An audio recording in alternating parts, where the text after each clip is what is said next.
નમસ્કાર. અમારા દિલથી વાલા ગુજરાત સરકાર તેમજ કેન્દ્ર સરકારની સેવામાંથી સેવાનિવૃત્ત થયેલા નિવૃત્ત કર્મચારી મિત્રો તેમજ પેન્શનધારક મિત્રો, ભાઈઓ તથા બહેનો, સ્વાગત છે આપનું આપણી આ યુટ્યુબ ચેનલ ભાવેશ મકવાણા ન્યૂઝમાં.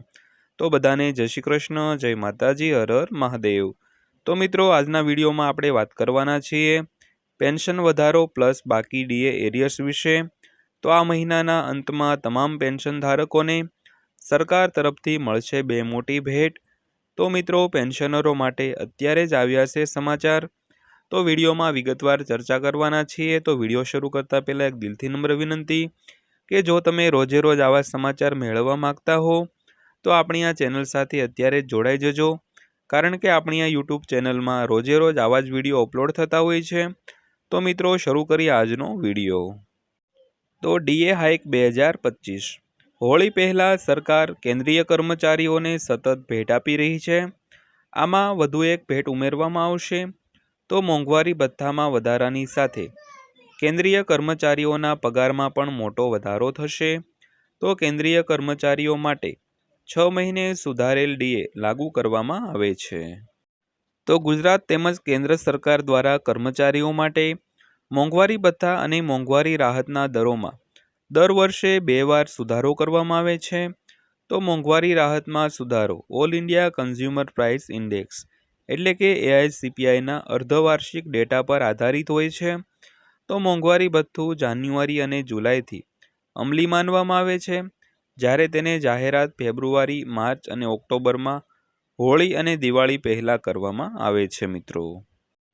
ત્યારબાદ વાત કરીએ તો સુધારેલ મોંઘવારી ભથ્થું 1 જાન્યુઆરીથી અમલમાં આવશે.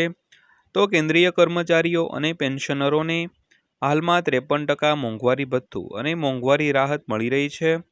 તો ઓક્ટોબરમાં જાહેર કરાયેલા મુજબ આ જુલાઈ 2024થી અમલમાં આવશે.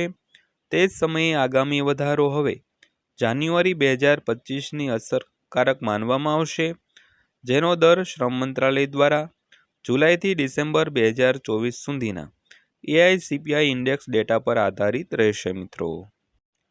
તો AICPIના આંકડા બહાર આવ્યા છે, તેના વિશે વાત કરીએ તો ડિસેમ્બર સુધીના મોંઘવારી ભથ્થાને નક્કી કરતા ઓલ ઇન્ડિયા કન્ઝ્યુમર પ્રાઇસ ઇન્ડેક્સના ડેટા જાહેર થયા છે. તો મોંઘવારી ભથ્થું દર 6 મહિનાના ડેટા અનુસાર નક્કી કરવામાં આવે છે. તો 1 જાન્યુઆરી 2025ના સુધારા માટે જુલાઈ 2024થી ડિસેમ્બર સુધીના આંકડા બહાર આવ્યા છે.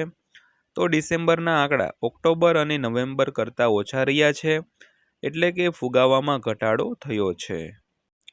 તો ડિસેમ્બર સુધીના AICPIના આંકડા બહાર આવ્યા છે, તેની વાત કરીએ તો જુલાઈ મહિનામાં 142.7, ઓગસ્ટ મહિનામાં 142.6, સપ્ટેમ્બરમાં 143.3, ઓક્ટોબરમાં 144.5 તેમજ નવેમ્બરમાં 144.5 જે યથાવત રહ્યો છે, અને ડિસેમ્બરમાં 143.7 જે ઘટાડો થયો છે. તેમજ વાત કરીએ તો ડેટા મુજબ ફુગાવો પણ વધી રહ્યો છે.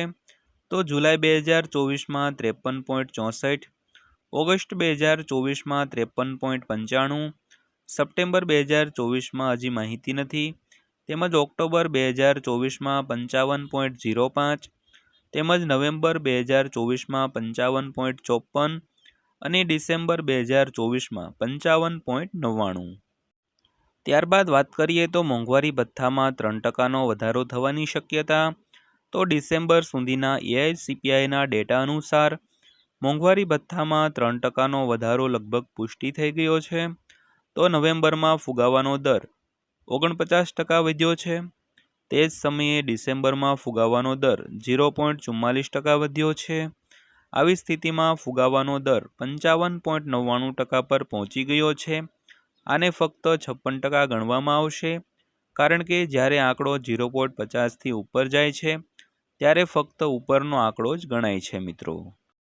ત્યારબાદ ચર્ચા કરીએ તો માર્ચમાં ડીએ વધશે, બાકી રકમ સાથે ખાતામાં પૈસા પણ આવશે.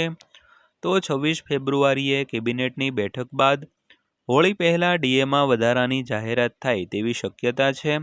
તો જાન્યુઆરીથી અમલમાં આવતા તે માર્ચ મહિનાના પગારમાં 2 મહિનાના બાકી પગાર સાથે આપી શકાય છે.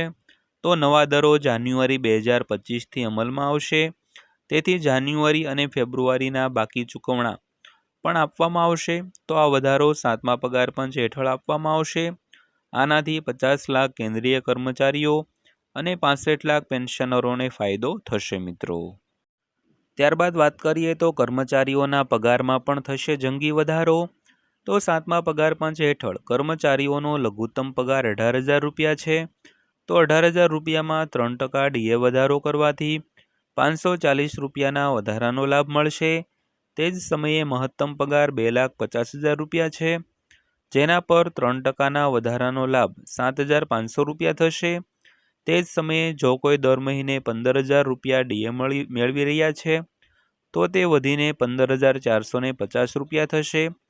તો દર મહિને 450 રૂપિયાનો નફો થશે અને વાર્ષિક 5,400 રૂપિયાનો વધારો થશે, તેમજ પેન્શનમાં પણ વધારો થશે મિત્રો। તો મિત્રો આ હતી આજની માહિતી પસંદ આવી હોય તો વિડીયોને લાઇક કરજો અને રોજે રોજ આવી જ માહિતી મેળવવા માટે આપણી આ ચેનલ અત્યારે સબસ્ક્રાઈબ કરી લેજો। તો ફરીવાર પાછા મળીશું એક નવા વિડીયો સાથે, નવી માહિતી સાથે। ત્યાં સુધી સૌને જય હિન્દ, વંદે માતરમ।